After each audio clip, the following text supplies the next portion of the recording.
주요 단계들을 좀 잘 여러분들 이해를 잘 해주셔야 돼요. 이 기본이거든요.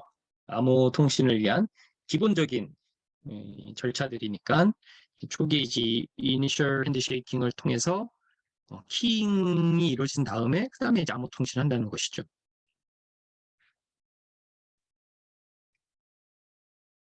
자, 그 다음에 살펴볼 것이 이제 VPN입니다. VPN. 신뢰할 수 있는 네트워크를 만들려면 전용망을 쓰는 게 제일 좋죠. 이제 공개된 네트워크가 아니라 전용망을 쓰는 것이 제일 좋긴 한데 문제는 전용망을 쓰게 되면 돈을 많이 내야 되거든요. 임차를 하는 것보다 내가 이제 전용으로 만든 거니까. 전용으로 안 만들고 이제 빌려서 할 수도 있죠. 그 이제 임대망이 될 수도 있죠. 이것도 역시 돈이 많이 들어요. 일반 개인이 사용하기에도 쉽지가 않죠. 자, 그럴 때 사용할 수 있는 것이 바로 이제 VPN입니다. Virtual Private Network. 신뢰할 수 없는 네트워크 환경에서 안전한 보안 통신을 제공하기 위해서 암호 시스템을 사용할 수 있는 기술이 VPN 기술이에요. 그래서 안전성과 경제성을 같이 충족할 수 있는 아주 좋은 기술이죠. 인터넷의 확장성을 위해서 이동성의 장점을 활용한다. 지금 포스트 코로나 시대에서 재택근무를 하고 그리고 이동을 많이 하는 모바일 시대에서 VPN은 매우 중요합니다. 일반 회사에서도 요새 이제 재택근무가 좀 예전에 비해서 이제 보편화된 문화로 정착이 되고 있는데요. 회사 시스템에 접속을 할 때 이런 VPN을 쓰면 안전하게 접속을 할 수가 있습니다. 여러분들 VPN을 모두 한 번씩 경험을 해봤어요. 최소한. 언제냐면은 학교 도서관 접속할 때. 학교 도서관에서 논문 여러분들 열람을 할 때요. VPN을 통해서 리다이렉션이 이루어지거든요. 여러분들이 인지하지 못하는 상황에서 그렇게 이제 경험을 했는데 어떻게 된 거예요? 학교에 굳이 오지 않았더라도 학교에서 접속한 것과 같은 그러한 효과를 제공하는 거죠. 자, VPN 유형은 크게 세 가지로 구분을 하고 있습니다. 호스트 투 호스트, 1대1로 PC 간에 안전한 보안 회선을 만드는 겁니다. 여러분들이 인터넷 뱅킹에 접속한다든가 인터넷 쇼핑몰에 접속한다든가 이런 건 호스트 투 호스트가 됩니다.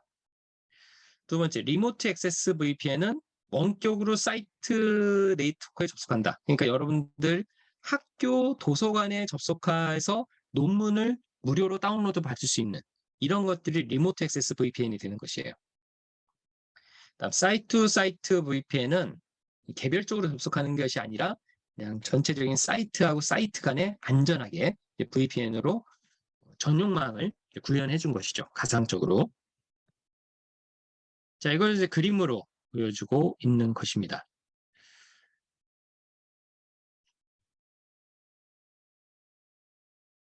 자, 이번에는 TLS 기술을 살펴보겠습니다. 지금은 SSL이라고 안 해도 돼요. 이제 과거에는 두 가지 표준이 같이 사용이 됐기 때문에 SSL, TLS라고 했는데 지금은 이제 TLS로 얘기하는 것이 좀 정확한 표현이 되겠습니다. SSL, TLS는 이것도 우리가 3.1절에서 봤던 이제 그림인데요. 여러분 웹브라우저에 보면은 이제 HTTPS가 붙는 사이트가 있죠. 이런 사이트들은 바로 이런 TLS, Transport Layer Security 기술을 이용해서 보안 접속을 하고 있는 것입니다. 자, 그래서 HTTP에서는 이런 주소라든가 콘텐츠 정보들이 모두 평문 형태로 전달이 되거든요. 이렇게 통신 선로에서. 자, 그런데 HTTPS를 사용하게 되면 여기서 보시는 것처럼 TLS 계층에서 암호화를 시켜서 암호화된 값이 가게 돼 있어요. 자, 여러분들 요 그림만 봐서는 지난번 핸드쉐이킹 과정이 잘 와닿지 않으실 텐데 이거를 사용하기에 앞서서 이 앞부분에서는 이런 핸드쉐이킹, 키잉, 그리고 온고잉 커뮤니케이션 단계가 모두 이루어지고 있다는 걸 같이 생각을 하셔야 됩니다. 자, SSL은 나온 지 꽤 됐죠. 거의 20년이 돼가네요. 브라우저 넷스케이프라는 것이 한참 유명했었어요. 제가 대학교 다닐 때 나왔던 건데요. 당시에는 넷스케이프가 굉장히 핫한 그런 웹브라우저였어요. 넷스케이프에서 95년도에 SSL 3.0이라는 걸 만들었고, 이것이 매우 중요하고 필요하다라는 걸 인지하고 이거를 IETF에서 국제 표준으로 만든 것이 TLS 1.0이 되는 거예요. 그래서 SSL하고 TLS는 사실상 모체가 같아요. SSL 3.0이 TLS 1.0으로 넘어오고 이후부터는 TLS라고 얘기하는 게 맞죠. 현재는 TLS 1.3, RFC 84466으로 정의가 되어 있습니다.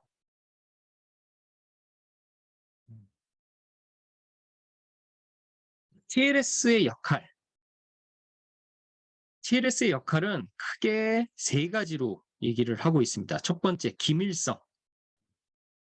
평문을 암호문으로 바꿔서 보내는 것이죠. 그러니까 인터넷 뱅킹 같은 걸 하려면은 그 계좌 정보라든가 주문 정보 등을 평문으로 보내서는 안 되겠죠. 그래서 신용카드 정보 이런 것들을 암호화해서 보냅니다.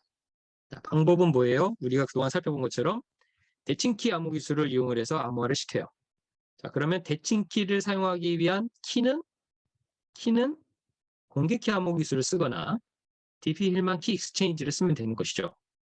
아니면 앞 시간에 살펴봤던 QKD를 써도 돼요. QKD를. 그러려면 이제 각자 집에 양자 키 교환을 하기 위한 장비들을 구축을 해야 되겠죠. 아직은 이제 일반 가정에는 그렇게 안 돼 있으니까 이제 공개키나 이제 DP-힐만 키 익스체인지를 이용해서 키를 공유하고 그 키를 이용해서 대칭키로 암호화해서 보내는 거죠. 이렇게 해서 기밀성을 달성하는 거죠. 그다음에 두 번째, 세 번째 뭐냐면 무결성과 인증입니다. 무결성과 인증. 그러니까 보안 목표 중에 이 무결성도 매우 중요한 것이죠. 인터넷 쇼핑이나 인터넷 뱅킹을 하는데 출금 정보라든가 이런 것들이 이제 변조가 되면 안 되겠죠. 그럼 어떻게 하는가? 메시지 인증 코드를 써요. 전 시간에 살펴봤던 메시지 인증 코드를 써요. 또는 디지털 서명을 쓰면 되는 거죠. 디지털 서명. 우리 앞에서 다뤘던 것들이 실제로 이렇게 실제 표준에서 다 적용돼서 쓰인다는 것입니다. 자, 그래서 TLS를 쓸 때 안전한 보안 강도에 따라서 패키지화 해놓은 것들을 사이퍼 스위치라고 한다고 그랬죠. 사이퍼 스위치. 그래서 어떤 보안 강도에 따른 추천 세트예요. 추천 세트. TLS는 그림에서 보시는 것처럼 자, HTTP, SMTP, POP3 모두 애플리케이션 레이어의 프로토콜들입니다. 애플리케이션 레이어, OSI 7 레이어, OSI 7 레이어, 자, P, D, N, T, S, P, A. 그렇죠? SSL TLS는 그러니까 이제 층마다 좀 다른데 4계층, 3계층 또는 4계층에서 서비스를 해줘요. SSL TLS는. 자, 그러다 보니까 이 위에 있는 애플리케이션 레이어의 서비스들을 지원을 해줍니다.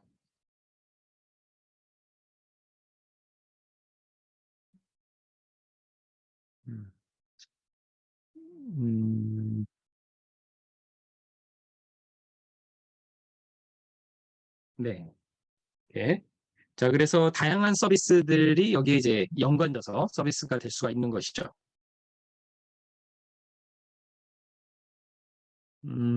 SSL TLS를 이제 게이트웨이를 이용을 해서 쓰게 되면은 사이트 단위로 이러한 보안 통신을 할 수 있는 서비스를 할 수가 있게 됩니다.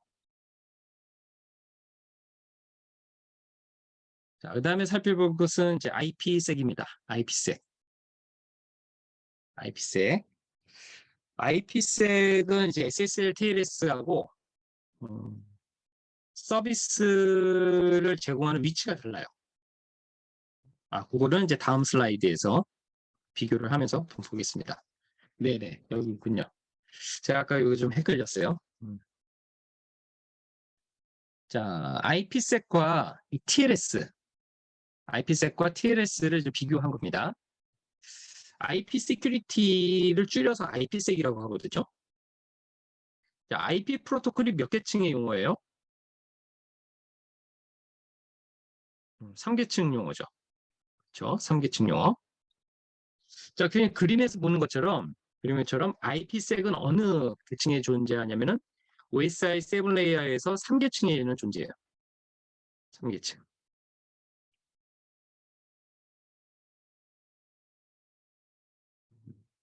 그다음에 SSL TLS는 4계층 윗단에서부터 애플리케이션을 커버를 해줘요.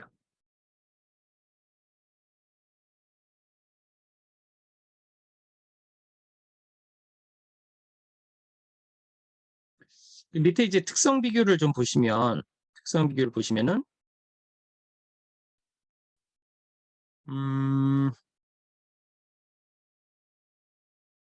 자, 여기서 눈에 띄는 게 이제 요 부분이죠.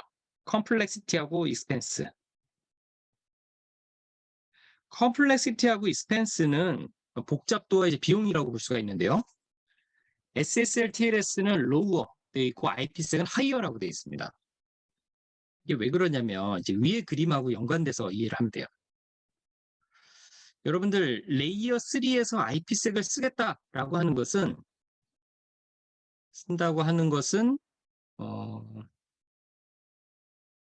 OS단에서 처리를 해줘야 되거든요. 그러니까 IPsek을 쓰기 위해서는 상당히 이제 하위 계층까지의 전용 프로그램들이 설치가 돼줘야 돼요. 서비스를 양쪽에 하기 위해서는. 그래서 복잡하고 그다음에 좀 더 근본적으로 준비를 해야 되기 때문에 비용이 많이 드는 것이죠. 자, 그에 반해서 여러분들 인터넷 뱅킹 하는데 뭐 추가적으로 프로그램을 많이 깔고 하는 거 어려운 걸 느낀 적이 있나요? 없죠. 물론 이제 보안 프로그램 몇 가지 깔라고 하죠. 예, 보안 프로그램 몇 가지 깔라고 하는데 여러분들 해외 직구 같은 거 많이 해본 학생들 알겠지만 거기서는 여러 보안 프로그램 많이 안 깔죠. 액티브엑스 이런 거 까는 건 없죠. 이제 국내에서만 있었는데요. SSL TLS는 웹브라우저에서 그냥 지원을 해줘요. 그래서 자물쇠 표시가 되면 아, 나는 TLS 통신을 하고 있구나 라고 보면 되는 거예요. 매우 간단하죠.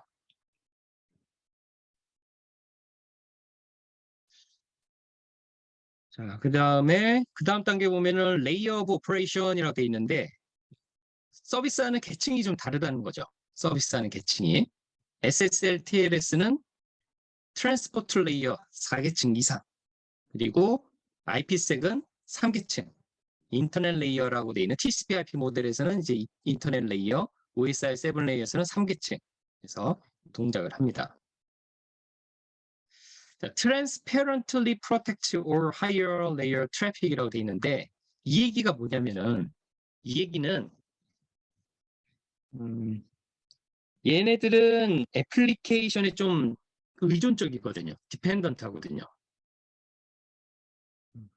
그런데 IPsek은 거의 OS 단위에서 해주는 거기 때문에 애플리케이션 신경 안 써도 되는 것이죠. 애플리케이션 단위에서 신경을 안 쓰는 거예요. 그래서 트랜스페런트하다라고 얘기를 하는 것입니다. 근데 SSL TLS는 해당 웹브라우저가 아니고 다른 걸로 접속을 하게 되면은 그 보호를 못 받게 되는 것이죠. 근데 IPsek은 그런 전용 프로그램 설치 안 해도 그냥 서비스 애플리케이션 레이어에서는 보호를 받는다는 얘기입니다. 그다음에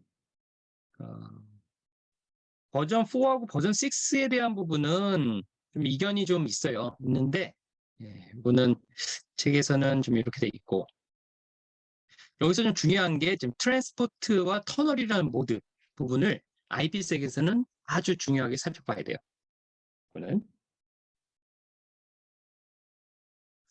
이건 뒤에서 좀 살펴보겠습니다.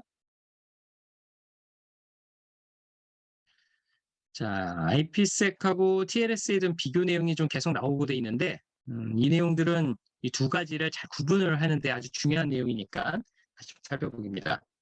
자, TLS는 트랜스포트 레이어 4계층에서 동작을 하고,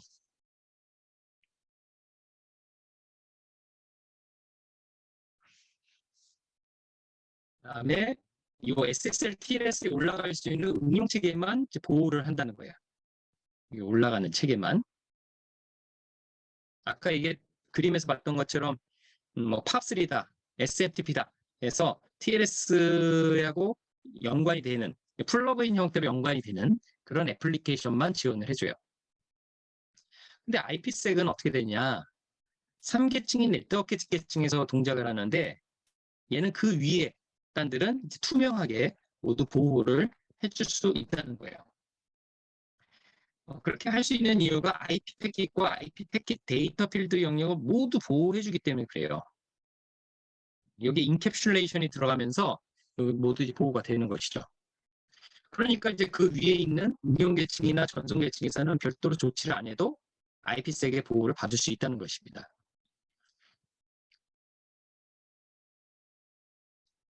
IPsek은 이 슬라이드 내용을 여러분 조금 집중해서 좀 봐주세요. 프로토콜의 두 가지 유형이 있고 서비스 모드의 두 가지 모드가 있어요. AH하고 ESP라는 AH나 ESP는 지금은 사실 AH는 안 써요. 이제 과거에 IPsek이 처음 만들었을 때 AH를 썼는데 지금은 이제 ESP를 쓰거든요. 근데 한동안 이거 두 가지를 같이 혼용을 했었는데 어떤 차이가 있냐면 잘 보면 AH가 지원하는 보안 서비스들은 어센티케이션, 인티그리티, 그리고 뭐 옵셔널하게 안티 리플레이, 재생 공격을 방어할 수 있는 그리고 인증과 무결성을 제공을 했거든요. 여기 보면은 뭐가 빠져 있어요? 눈에 확 띄는 게 있나요? 빠진 거?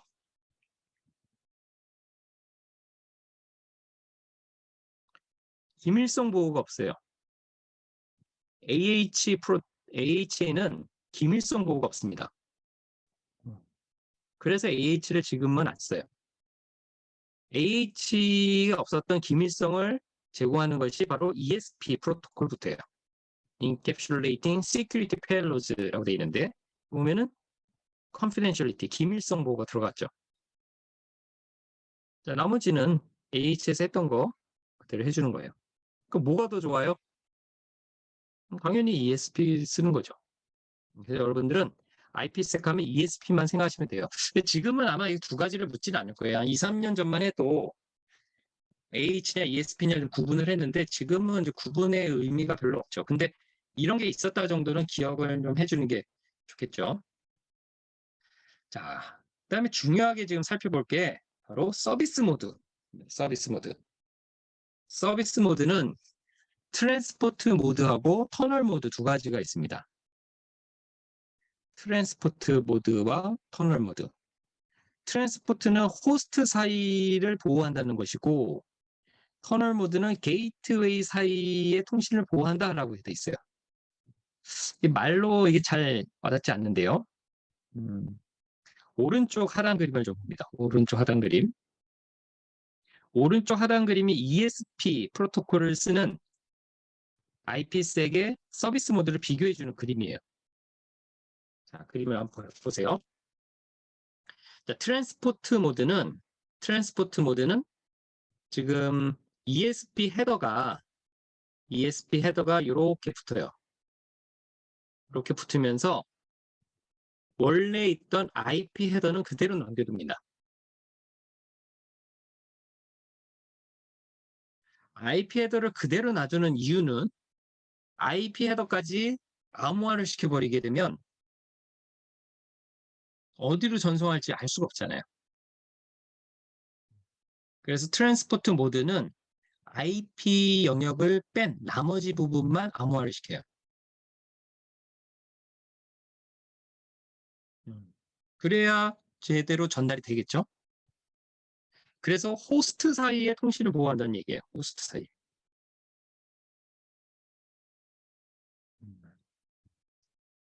그 다음에 터널 모드는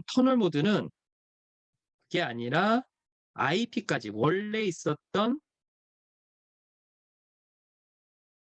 패킷을 모두 암호화시킵니다.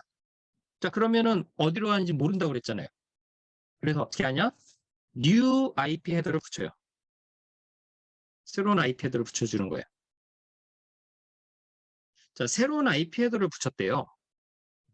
그러면 새로운 IP 헤더가 언젠가는 도착지에서 원래 IP로 바뀌어야겠죠. 그래서 게이트웨이 사이의 통신을 보호한다고 하는 거예요. 그러니까 원래 도착지 가기 전까지는 게이트웨이에서는 새 IP 가지고서 새로 붙여진 IP 가지고서 전달이 됐다가 최종 정착지에 가서는 원래 IP로 제자리를 간다는 얘기거든요. 자, 이 차이가 매우 큰 차이가 있는데요. 첫 번째 차이는 트랜스포트 모드하고 터널 모드 사이에서 나는 그러니까 앨리스하고 밥이 통신을 할 때 앨리스하고 밥이 통신한다는 사실조차도 숨기고 싶어요. 그럼 뭘 써야 되겠어요?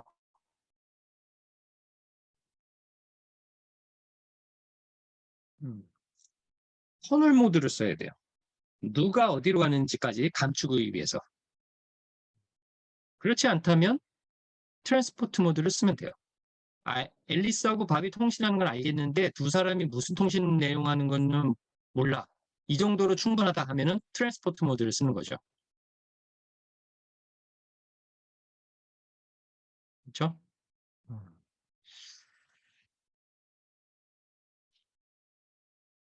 트랜스포트 모드와 터널 모드를 다시 이렇게 비교해 봅니다. 자, 트랜스포트 모드에서는 IP 주소, IP 헤더가 변경되지 않는다고 그랬죠. 암호화되지 않는다고 그랬어요. 자, 그래서 특정 사용자가 특정 서버로 가는 이 중간 내용을 모두 암호화를 시키게 돼요. 그래서 종단 간 암호화가 가능한 거죠. 송신지와 수신지 사이에 암호화된 패킷이 다 그냥 간 것이거든요. 전체적으로. 자, 그런데 터널 모드는 이런 경우에 아주 유리해요. 어떤 경우냐면은 서버하고 서브 사이가 있어요. 서버와 서브 사이. 근데 이 사용자들, 이 사이트 내에 있는 사용자들이 일부러 어떤 IP셋을 설치 안 하더라도 여기 암호화 통신을 하고 싶어요. 그러니까 얘가 지금 게이트웨이 역할을 하는 거죠. 서버들이 게이트웨이 역할을 하면서 얘 서버로 나가 서버 바깥으로 나가는 여기는 IPset에게 보안 통신을 할 수 있게 되는 것입니다. 장단점이 보이나요? 트랜스포트 모드 할 때는 엔드 투 엔드 시큐리티가 보장이 돼요. 근데 터널 모드에서는 사용자들이 좀 더 편리하게 암호 통신을 할 수 있겠죠. 게이트웨이로만 가면은 되니까.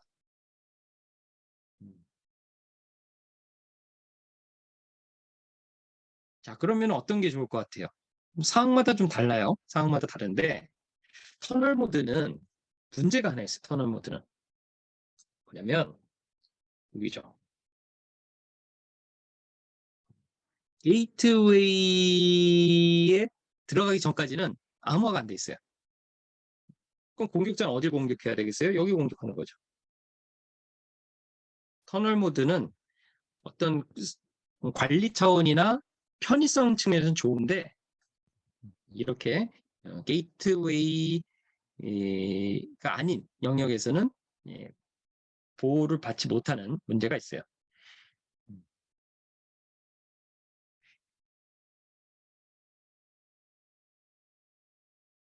자, 트랜스포트와 이제 터널 모드를 이제 비교하는 내용들이에요.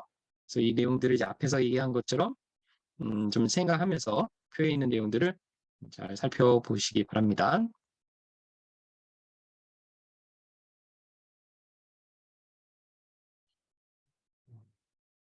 자, TLS에서는 사이퍼 스위시 있었는데요.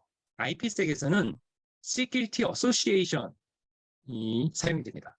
Security Association. 두 호스트, 두 게이트웨이 사이에서 사용할 보안 옵션을 정하는 거죠. 자, 여러분들 눈치챘어요? 두 호스트, 무슨 모드예요?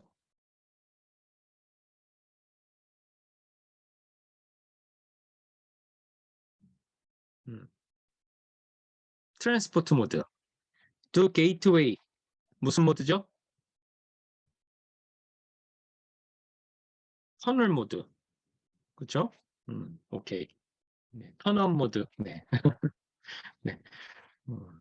그래서 이렇게 보안 통신하기 위해서는 우리가 3.1절에서 봤던 그 보안 통신 표준을 머릿속으로 생각하고 앞 단계에서 이니셜 핸드쉐이킹 단계에서 어떻게 보안 통신할 것인지 정하는데 IPsek은 그것을 Security Association이라고 합니다. 자, 그 다음에 있는 내용들은 이것들을 IPsek은 레이어 3, 3계층에서 요거를 구현하기 때문에 아주 좋은 점들이 또 있어요. 뭐냐면은 정책 기반으로 이 Security Association을 적용하기가 좋다는 거예요. 사용자들이 이런 것들을 신경 안 쓰고도 이 어떤 조직의 보안 성향에 맞게 할 수 있다는 얘기입니다. 밑에 그림을 보시면은 IPsec policy 서버가 보이죠? IPsec policy 서버를 통해서 여기에 맞는 보안 규격에 맞는 정책을 일괄적으로 제공을 할 수 있어요. 중앙 관리가 가능하다는 것이죠. 이런 장점들이 있습니다. 방향별 분리도 있어요. 방향별 분리.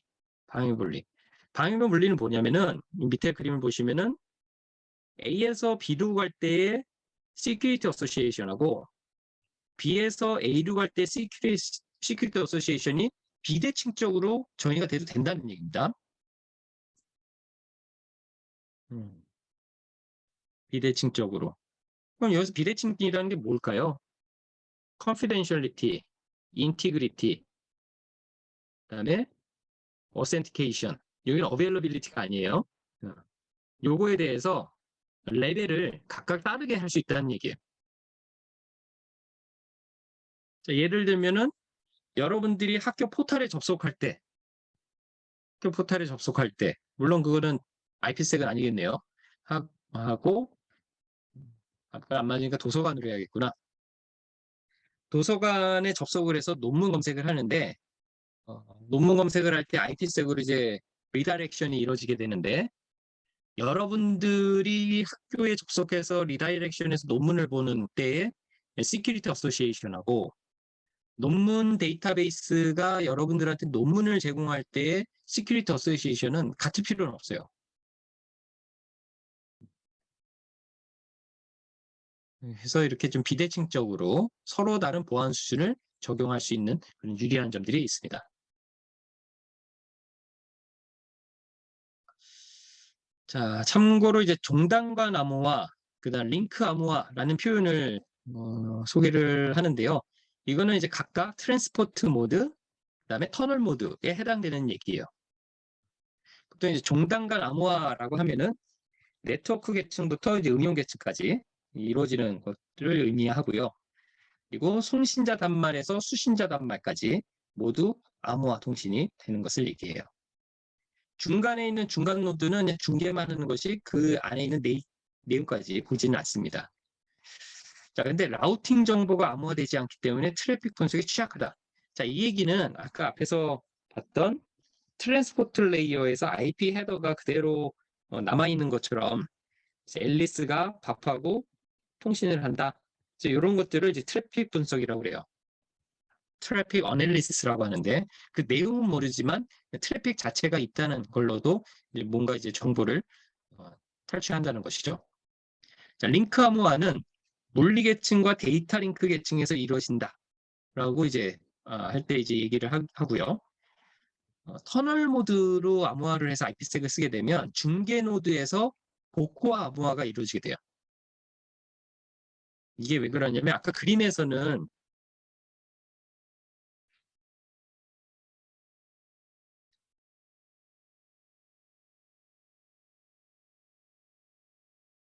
자, 이게 가운데 있는 게 라우터예요. 아까 그림에서는 게이트웨이, 그 게이트웨이가 하나만 있었죠. 한 쌍만 있었죠. 근데 이렇게 게이트웨이가 있다고 하면 자, 터널 모드로 암호화된 패킷을 보내게 되면 이렇게 암호화가 될 건데요. 일단 얘가 여기서 오게 되면 요 게이트웨이에서 어디로 보내야 되는지 알아야 되죠. 그래서 여기서 복화가 한번 이루어져요. 그래 어디로 보내는지 보니까 공격 지점이 그러면 더 늘죠. 여기도 공격할 수 있었고 여기도 공격할 수 있었고 또 여기도 공격할 수 있었고 요 구간에서 다시 복화가 이루어지기 때문에 이루어지기 때문에 중간 노드에서 일시적으로 평면 상태가 된다라는 설명은 이제 그런 것을 의미하는 것입니다. 네, 이렇게 해서 우리 3장까지 모든 내용들을 좀 살펴봤는데 VPN 그리고 TLS, IPsec 모두 이제 보안 통신을 일상에서 쓸 수 있는 그런 개념들이니까요. 여러분들 개념 잘 잡으시고요. TLS의 사이퍼 스윗 그리고 IPsec의 Security Association 그리고 IPsec의 트랜스포트 모드와 터널 모드 각각의 특징들을 잘 구분하고 정의를 해서 이해를 해주시기 바랍니다.